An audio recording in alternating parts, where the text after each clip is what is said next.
Bonjour à tous, on se retrouve pour un nouveau coin lecture. On est là avec un livre un peu particulier. Le prochain épisode sera un peu dans le même genre, entre guillemets.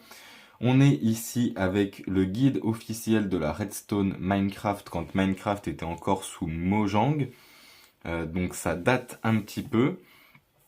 C'est un livre qui a été édité en 2014 par Gallimard Jeunesse pour cette édition.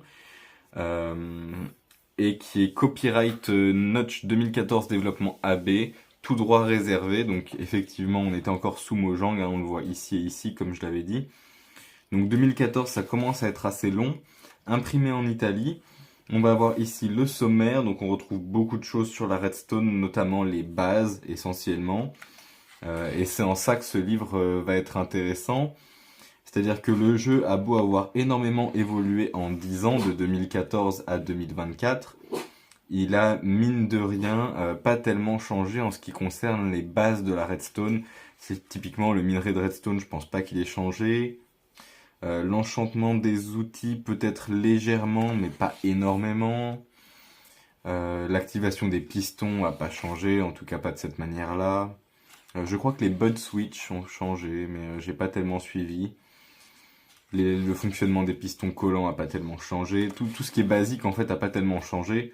Ça va plus être des micro-changements qui ont des impacts sur la redstone complexe, mais sur la redstone qui reste assez simple, pas vraiment. Donc ça en fait selon moi un livre qui reste utile dans le temps, en tout cas jusqu'à présent, qui est assez bien expliqué, assez bien illustré, et qui, je pense, reste un livre plutôt utile pour un enfant ou un jeune ado qui joue à Minecraft. Un adolescent ou un adulte qui jouerait à Minecraft, c'est pas sûr, parce que c'est vraiment la base de la redstone et je pense que s'il y joue en étant ado ou adulte, soit il aime beaucoup le jeu, soit il y joue depuis longtemps, donc je pense que c'est un domaine qu'il maîtrise. En tout cas, à la base, comme ça, il doit la maîtriser. Et je pense que par contre pour les jeunes ados et les enfants, c'est plutôt pas mal. Il y a de la lecture, c'est bien expliqué, bien imagé, donc c'est facilement reproduisible dans le jeu. C'est encore viable en tout cas pour l'instant. Ça se rapproche mine de rien de la physique, de l'électricité, etc. Même si c'est là très énormément basique, on peut faire des choses qui se rapprochent.